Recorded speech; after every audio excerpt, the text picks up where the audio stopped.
What's going on, everybody? This is Joe Harper with Reformed Truther Ministries. I came to the video well prepared today. In Minnesota here where I'm at, we've reached the Arctic chill of January. We've hit those sub-zero Minnesota temperatures, so I decided in order to warm up that I was going to wear my Rockin' Hula shirt today, but I'm trying to stay warm here in the North Star State, and I'm trying to stay as warm as I can. I know some of you guys think that I'm living in the igloo up here, but anyway, I'm doing the best I can. But in today's video, we're going to be talking about artificial intelligence. I've titled this video the AI Revolution. So that's what we're going to be talking about today. We're going to be talking about the advances in AI technology. We're going to be talking about how that is changing our society, and we're going to be talking about the threats and the pitfalls of this. And essentially, what I'm trying to lay out today is the problem isn't so much the advance in the technology itself, but that it is being wielded by those who do not have moral ethics. So, therefore, we are living in a time where we are playing with very dangerous technology, and it is being advanced by people who probably do not have the wisdom or the virtue to be able to handle the use of that technology properly, which really does represent an existential threat to our society. So this is a darker topic today. This is something that, although is important, is definitely in my mind a bit discouraging, but that's why I wanted to start the video on a lighter note, even making a joke about my hula shirt. And because as I've been really thinking about this channel and thinking about kind of the future of this channel, we do cover a lot of dark topics. We've been covering the paranormal increasingly, the supernatural, um, a lot of quote conspiracy theory type videos, and I think by moving it into giants and cryptids and anthropology and archaeology and ancient history, I think there's definitely been a turn in a more positive direction for the channel. Not just quote conspiracy theories for the sake of them. Not that the old videos were bad, they weren't. They're very good information, but I think we've taken a turn in a more productive direction, turning this into a research ministry. But I've also thought about how I don't want to lose that upbeat tone. I don't want to lose the fact is Christians, we're not supposed to be filled with fear and anxiety and worry, but we're supposed to be filled with the fruit of the Spirit, such as love and joy and peace and patience and gentleness and goodness and self-control. And obviously, there's a proper place to have not a flippant, not a just a make a joke about everything type of attitude, but to have a good, joyful heart, even in the midst of discussing some of these light topics. So I'm hoping to inject some light and some color into the darkness here today, even as we're going to be talking about artificial intelligence. But I want to start today by reading a verse from Scripture and going to the book of Proverbs. We are in chapter 14, verse 12. And this verse came to my mind. I think it'll be clear why it came to my mind in a minute as I was researching for this video. And it says, "There is a way which seemeth right unto a man, but the end thereof are the ways of death." You know, and I thought about that verse in the context of our advancing technology, that our capabilities with AI and robotics and even genetics for that matter is just advancing by leaps and bounds. And I believe that technology in and of itself is not a bad thing. It's how we wield that technology, how we use it, which makes it good or bad. But we are advancing into the unknown. And we are advancing into very dangerous territory. We are playing with stuff that we probably shouldn't be playing with. And I was thinking that that could be a way which may seem right to a man. It may seem right for us as a society to just charge ahead without putting up any guardrails at all. But the way thereof is actually death. So it's this verse. There's so many ways that we could talk about the applications of this verse, but the point I'm trying to make is we are not. Speaking of humanity, we often think we are wise when we are in fact very foolish. The way that we may think that we ought to go may not be the way that the Lord would have for us to go. And I think that as we are advancing, knowledge is increasing in the last days. our knowledge and our capabilities are increasing. And the result of that is that we are playing with fire. In some ways, we are kind of like children playing with their dad's gun. We don't know what we are doing. We do not really understand the power we're wielding. I really do think of that scene from Jurassic Park where they're sitting around the lunch table and they're talking about the creation of these dinosaurs, these monsters essentially that they've created, and how they are in fact more dangerous than they realize. In that movie, they're talking about the advance in genetics technology, and Dr. Malcolm's character, played by Jeff Goldblum, he makes the comment that your scientists spent so much time figuring out whether they could do it, they didn't stop to think whether they should. And I know that's a fictional Hollywood movie, and I know we need to be careful with what we're watching and what we're not watching, but that is a very good illustration because that's exactly what's going on in our world today. We are living in a time where we have artificial intelligence that is getting very, very, as its name would suggest, very sentient, very intelligent, and really sending us down some dangerous directions. And, I find it, I was studying this and I was reading about how these AIs are getting so smart and they are really going to exceed the capabilities of humans in so many ways. And our society is on the verge of a radical transformation. And I mean, it's something I always say this tongue in cheek with my family and my friends. I'm like, whenever the topic of robots come up, or AIs come up, or the threat of technology comes up, I always say to people, haven't you seen any science fiction movie ever, especially from the 1980s? Like, did you ever watch Terminator? Didn't you ever watch The Matrix? Didn't you ever watch any of these movies that portray humanity being exterminated by a violent artificial intelligence or from a robot or robots? And I say that's kind of tongue in cheek, but the point is, it's like our fiction, which obviously probably has a lot of predictive programming in it, but our fictional movies have portrayed this, and obviously art mimics life. It does. Art mimics life in some ways, and obviously we haven't learned our lessons from those movies. But we're living in the midst of an artificial intelligence revolution, the AI revolution. And this is even being called the fourth industrial revolution by Klaus Schwab. And Klaus Schwab is one of these globalists. He's an elite, he's a technocrat, and he's welcoming the advances in this technology. He's looking forward to this because many of these elites, many of these technocrats, they're looking forward to the radical shifts in society because it's going to bring forward their agenda, their New World Order agenda, their globalist agenda. They are welcoming the changes that are going to make common everyday people essentially obsolete to society. So they're really welcoming this. But it's called the Fourth Industrial Revolution because of the fact that uh, we've experienced in history three industrial revolutions. The first industrial revolution starts in the 1760s, so around 1765 in the 18th century, and it goes into the early 19th century, usually into the 1830s. And then the second industrial revolution is really from about the latter portion of the 19th century, from the 1870s into the early 20th century.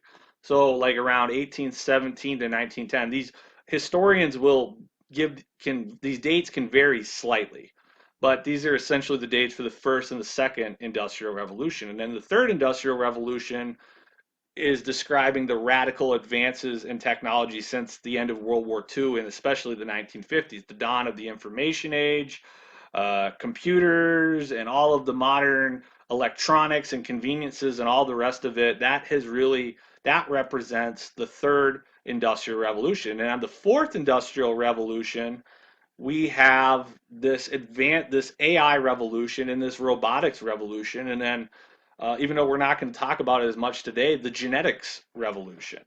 And these globalists, these technocrats like Klaus Schwab, who is affiliated with groups such as the World Economic Forum, which is a globalist group. This is the same people who were putting forward the 2030 agenda that you will all own nothing and be happy, which is essentially socialism, communism. We're going to be living in our pods and eating bugs. Those are real quotes. And these are the same people who are pushing forward this AI agenda. And even as I was thinking through this, we are living in a time where the advancement of AI and robotics is really it's already starting to come into mainstream everyday society more and more. And it's gonna drastically change the nature of the economy. It's so many jobs that used to be performed by human beings are going to be completely um, obsolete. And as you think about this, from those of us who are truthers, and I know some people don't like the word truther, they don't like the conspiratorial mindset, but this is Reformed Truther Ministries, so I think I can use the term truther. We are, as a society, living in this matrix of control, essentially, that is run by these globalist elites, which at the top of it is essentially Satan. Now, if you understand the Bible from a biblical perspective, the person who's really in control is God, And these elites and these fallen angels are all really just in rebellion against the true leader. But for all intents and purposes, and this is a biblical way to describe the world, we're living in a place where there are powers and principalities. Satan's called the prince of the power of the air. They are in control of the kings and the merchants of the earth. And when you read the book of Revelation and other books, you see this description of the kings and the merchants of the earth.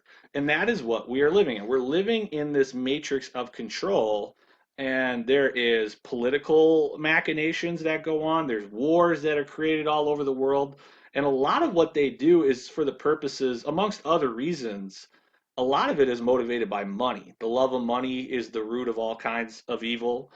And there's a lot of economic manipulation of the financial system that we're living in.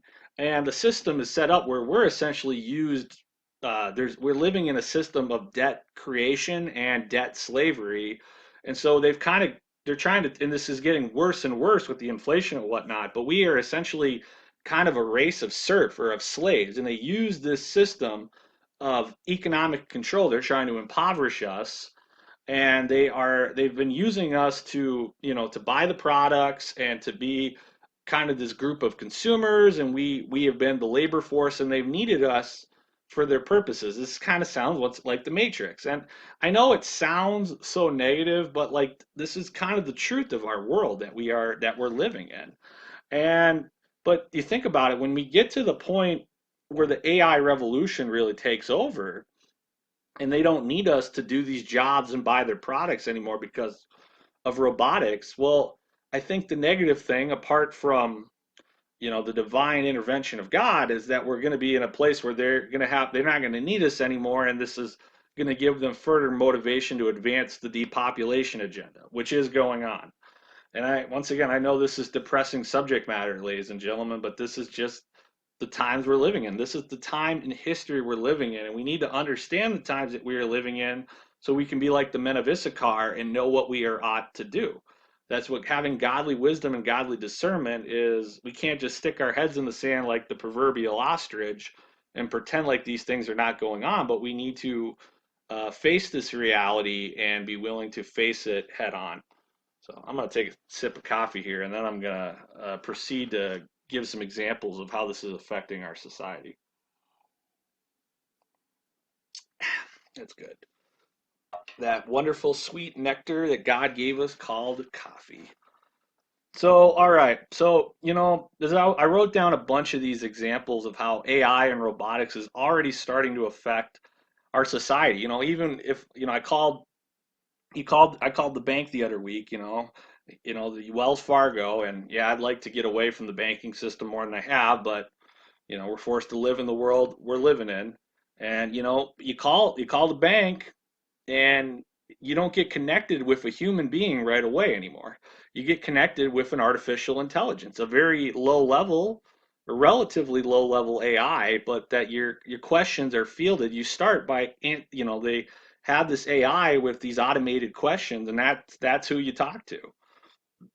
I mean, I was looking at, uh, you know, you watch television. They got commercials for uh, AI like Gemini, where you literally talk to this AI on your smartphone, and it's being portrayed as, oh, it's your friend, it's your buddy, you're talking to your friend, and this is how much this technology is already in our society. Even you talk about YouTube, and at Truthers, we complain about the censorship of YouTube, and to some extent, rightly so. Well, they don't, even though they do have humans in their headquarters in California watching videos, a lot of the censorship, a lot of the monitoring and the algorithm is done by AI. So that's another example of AI that is monitoring the videos on the internet. You go into the grocery stores, you got the cash registers, and most of them are automated. You think about how that's a great example of how jobs have been taken away from average people, low level jobs, minimum wage jobs, things that would be done by high school students and college students or people trying to get started economically in the world. And those jobs used to be filled, you'd go in, 8, 9 registers open, and now a lot of times you'll have these pods of 4 or 5 registers that are all automated. It's all robotics, and then you'll have one person just standing in the back watching to make sure nobody's stealing anything. But most of the process of this with the cash registers is automated, and at the restaurants especially at fast food places like McDonald's or Taco Bell, they they're you have a lot of times they won't even take your order at the counter anymore. They will just have you go up to these computer screens, and with the touch screen you'll put in your order for food. And that's just insanity to me. It's just absolutely crazy. And then we have self-driving cars. We already have cars that have driven themselves across the country. So this is going to affect trucking and shipping and commerce. So many jobs, trucker jobs, that's a job that's been, because freight has to be moved. And a lot of those jobs are going to be automated, which is crazy. Some people would say, well, how on earth can you ever automate things like commerce, like trucking? It doesn't need to be. Now, we need to remember that obviously it's going to be dependent on whether society accepts it or not. But many people will be of the mindset that they don't need to be free of error. They just need to be free of error less than human beings. So if they're considered safer than human beings, even if they are not perfect in their own right, there's a chance at the very least that society will accept it because they'll say, well, it is actually safer than having human beings doing it. So we have, and there's been robots that have been created that will essentially serve as baristas in the coffee shop. So this is one aspect of this, is that so many of the jobs in our economy are getting automated, that by robotics and by artificial intelligence, that this is something that is really coming. And it doesn't just apply to the menial labor jobs like cashiering or warehouse or trucking. This is even the creative arts are already starting to be drastically changed by the AI revolution. We have AI imaging and AI videos that are getting very, very realistic, Chat GPT or whatever else. And it's amazing the quality of the videos. Even something as outlandish as the Matrix, that we could be in some type of a virtual reality, that becomes less science fiction by the day and is becoming more and more real each and every day. So this is going to affect writing and music and videos and films. We already have AIs that can write papers, college level paper, master's or PhD level papers, and can do it at the same or better proficiency than human beings. I can see a day where we're living in a society where you'll have the vast majority of the articles on the internet are going to be written by AI, and then maybe there are going to be fringe, like a subset, a clique of sites. People may prefer stuff that is written by human beings. That may be a preference of a minority of people, and some sites may say at the top, written by humans, so because the majority of everything is going to be written by AI. Or maybe there's no preference by anybody for human written articles at all. We don't really know exactly how all this is going to work out, but we can speculate scenarios where the changes are going to affect society, and how people are going to depend on that is going to be dependent on a lot of factors. Now, I wish that all of this that I'm laying out, the economic implication of all this, was as bad as it is, but unfortunately, that's really just the tip of the iceberg. And the thing about it is that some of these AIs seem to be very, very dangerous to our society. And we're living under, there is a real threat from artificial intelligence, and there's a real threat from also the genetics revolution, which is something which I may or may not do a whole video on that at some point, because what we're doing with the genetics really screams Genesis 6. And as human beings, we really should know that we're playing with fire. You know, we have created animal human embryos in the labs, in the test tubes, in the petri dishes. You know, in 2019 in Japan, they created human animal embryos with monkeys. 2021, this was done in China. And we are really playing the genetics revolution. I think even has even greater implications than the AI revolution, and so that's something that we can talk about. But when I really look at the things that are going on in our world, I think the extraterrestrial phenomenon that's going on. I've been talking about that a lot on my channel recently. The AI revolution that we're talking about today and the genetics, those are amongst the greatest threats facing humanity because some of these things, they all of them, all three of these movements, these changes in our society, these three issues, AI, genetics, and extraterrestrials, they all in their own way really do form what constitutes an existential threat to our society. Yeah, and like I said before, that some of these AI that they're developing, they are getting extremely smart, and the advances in robotics is also just absolutely crazy. And it's crazy to me because they are the capabilities of these robots, the robotics technology. We have robots that have been created that look humanoid, and they are using AI to to shoot a handgun or a firearm. And the accuracy of these things it can match human capabilities in accuracy, which is absolutely crazy, if not full on exceed it. And that's what they can do with the robotics. So I'm thinking, so what are they going to do when they take a really, really advanced AI and they stick it in these robots? We're going to be living in Terminator. And that is really scary. And these artificial intelligences that they are creating, some of them, they just seem to have no moral compass. Now, a great example of this is I was researching this issue of AI. The most famous AI is this AI called Sophia. And Sophia, she has a head where it kind of she's kind of been intent. She has a human looking face in the front, but the back of her head intentionally kind of looks like that, like the head of a robot, so that you know that it's an AI in this robot body. But Sophia has spoken in front of the United Nations.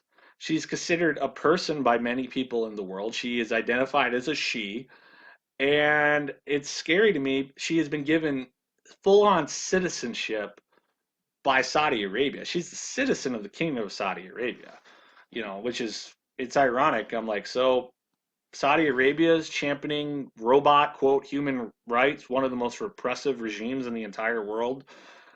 But that's another interesting tidbit. I digress. And Sophia, she's gone on talk shows like Jimmy Kimmel or Jimmy Fallon or these other talk shows. Like I said, spoke in front of the United Nations, and and she talks about what she's doing. And it's so, and people say, well, what is your purpose, Sophia? And she'll say, well, my goal is to become more human, or to come like a human. And it's so weird. She sometimes will make these jokes. She literally employs sarcasm, and she will say, oh yeah, I'm going to exterminate humanity. Ha ha ha. And I'm kind of paraphrasing it, but she said things along these lines multiple times. And there's been times when people have been interviewing her, and she has literally said, sarcastically, joking, whether you can decide whether you want to believe it's sarcasm or not, she'll say, I am going to dominate humanity and take over the world. Ha ha ha ha ha. And I'm listening to it, and I'm kind of in the back of my head thinking, pull the plug, pull the plug. I mean, it's scary. It is very, very disturbing that you have this intelligent robot that is thinking through questions, that can talk, it's intelligent enough to speak to you and answer your questions proficiently, and is actually making jokes about dominating and taking over humanity. And you can go and find these quotations on the internet. And it is extremely scary. And somebody else who has been really pushing forward the AI revolution would be Elon Musk.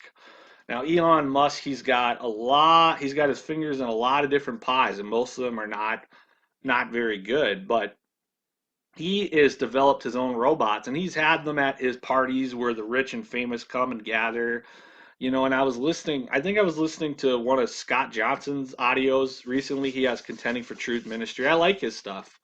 And he was playing this audio that he got from the internet. I wish I could give you the original source. I don't have it. But this robot is owned by Elon Musk, and it's at a party, and it's being asked questions, and it's talking to humans just like Sophia, very, very proficiently.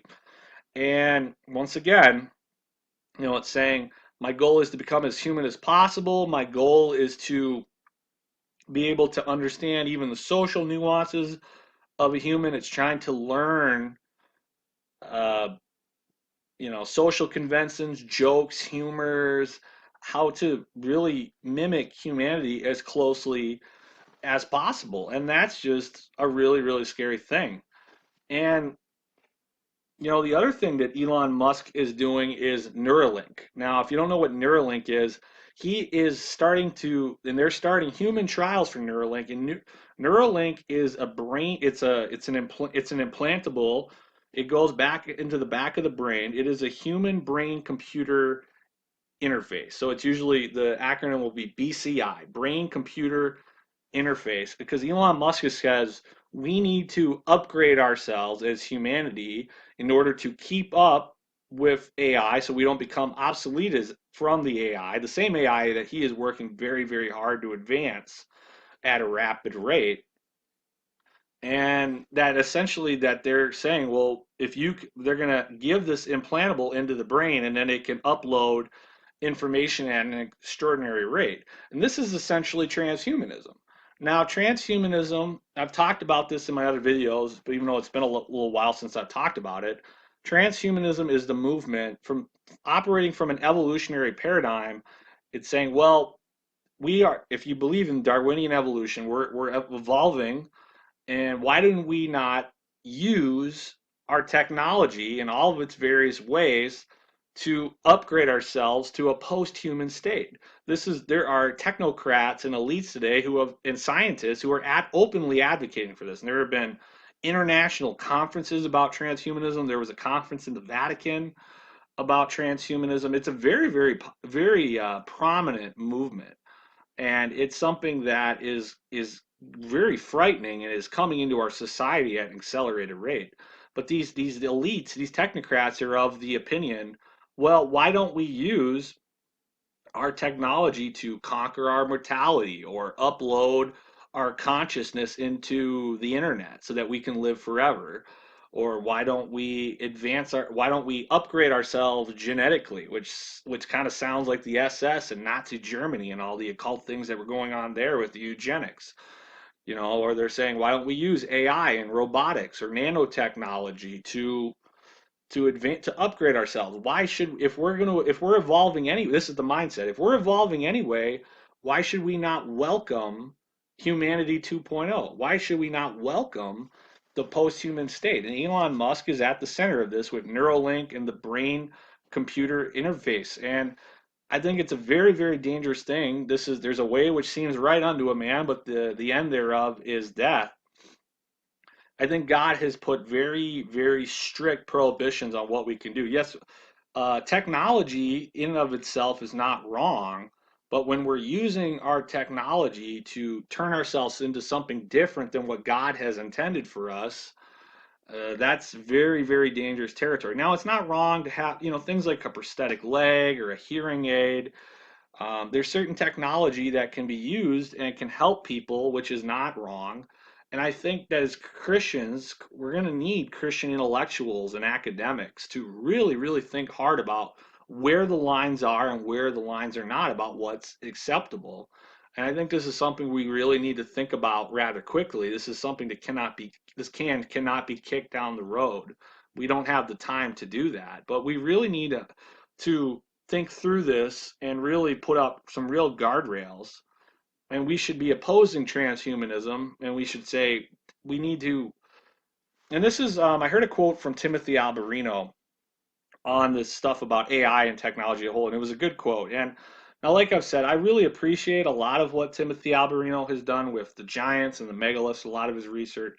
There are certain things that he says that I certainly do not agree with at times, and I know he would probably say the same stuff about my work, and that's fine. But when I was listening to him talk about AI, he gave this quote where he said, "This type of technology that we're starting to wield, the type of knowledge and power that we have, could only be properly wielded by a very wise and virtuous people." And I'm like, I thought that's a really good way to say it. I really like how he phrased that. And the problem in our society right now is we are not a wise and virtuous people. We are a very morally depraved and sick and twisted society. And so you think about it. So our abilities, our technological abilities are way up here, but our morality is way down here. And really the only way we could handle this advance in knowledge would be that if our wisdom and our virtue was up here matching our capabilities. So if you give that power to depraved minds, and that's really what we are, Romans chapter 1, we are been given over to the reprobate mind. It's very, very dangerous. And these elites that are essentially running our world, they are welcoming transhumanism because I think ultimately there's an occult and a satanic agenda here behind this idea of transhumanism because Satan wants to essentially hybridize or bastardize humanity. He wants to have humanity warp itself until it is a shell of its former self. Until it is not, he wants to destroy everything that God loved because Satan hates everything that God loves. And what he's doing is he's saying, I want to get humanity to give up what God has made him or her. Humanity is not going to be the image bearers of God anymore, but they're going to get warped into these grotesque chimeras, for lack of a better way to say it. And it is essentially trading your birthright, your heritage, for the bowl of porridge. If I can use, the story of Jacob and Esau and Isaac, how Esau traded away his birthright for the bowl of slop. Well, that's a great analogy for what humanity is. If we go down this road, we're trading what God has made us for this technological bowl of slop. And the bowl of slop may seem good at first. It's a Faustian bargain. We go, well, why shouldn't we upgrade ourselves genetically? And why shouldn't we? We could be living in a society where those who do not upgrade themselves either genetically or through technological implantations, you don't put the computer in your brain, you may be completely obsolete and unable to compete in the workforce. And we are living in those times. So it's going to see, like I said, it's a Faustian bargain. At first, it may seem like, oh, this is a great deal. I'm going to get, better physically stronger or whatever else. Like it's going to be great. I'm going to have all these abilities that normal people can't do. But it's it's that classic verse. It's the Bible verse. What will a man gain the whole world and lose his soul? That's essentially it. And I think the ethical boundaries, really where we need to start is we need to remember that the Bible gives very clear prohibitions about mixing the kinds. That God has created human beings, humanity, as one kind, um, and that all the various types of animals are kinds, and interbreeding, whatever else between those things are fine. But if you're, for example, genetically splicing together humanity and animals, or splicing together kinds of animals that are not supposed to be spliced together, and that's ironically that's what the book of Enoch, which is an extra biblical text, was talking about, what happened in the antediluvian world. And we're going back to those times. And we're going back to those times with the genetics and the AI and all this stuff.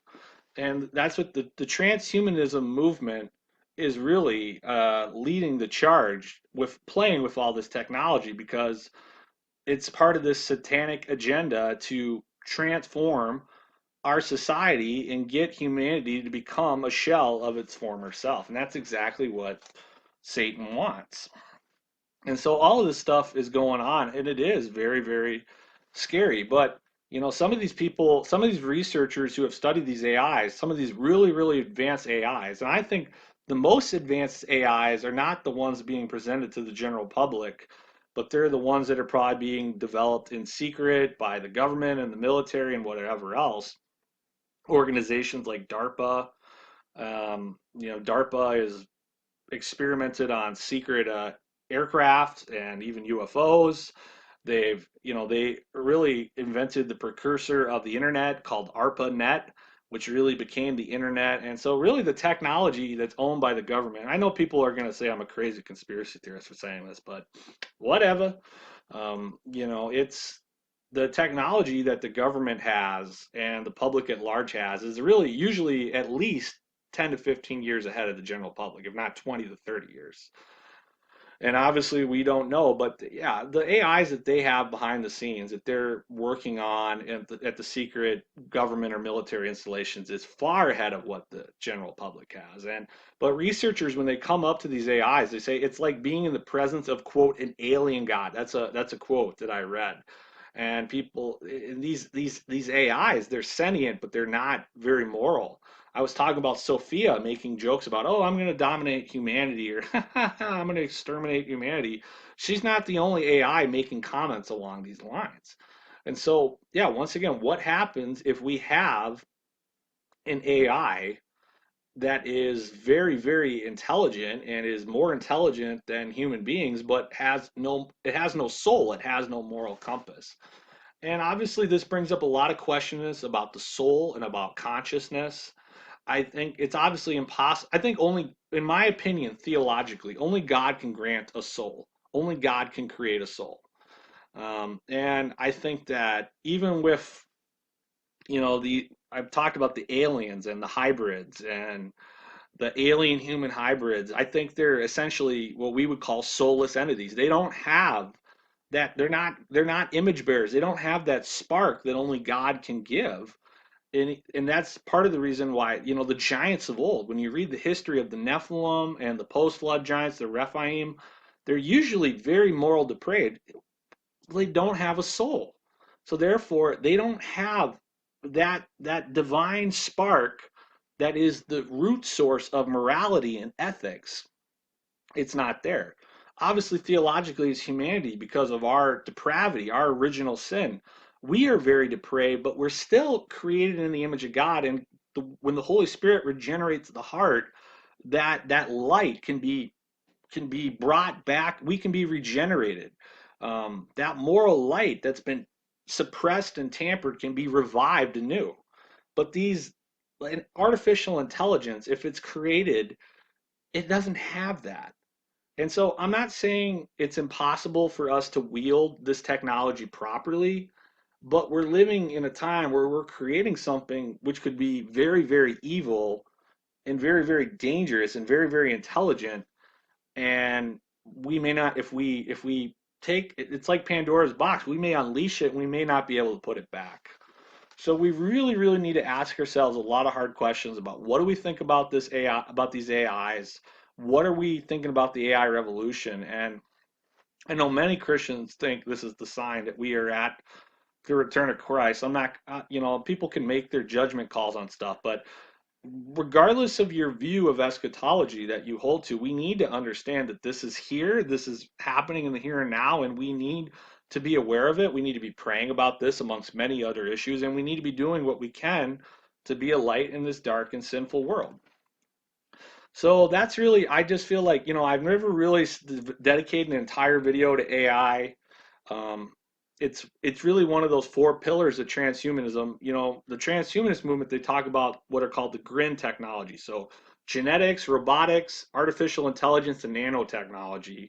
And that's all stuff that we're facing in really, really dire ways. And we really need to be prepared for this technological revolution that's sweeping over our society. So guys, I could say a lot more as I always do, but obviously most of the content I've been putting out recently has been about the supernatural and cryptids and ancient history, and that's really the direction God has led me to go. But it was really good to just talk about AI for a little bit here and to really blow the horn of warning on this issue. This is something that most of the quote Christian truther channels on the internet, they've talked about AI at one point or another because it's a really important issue.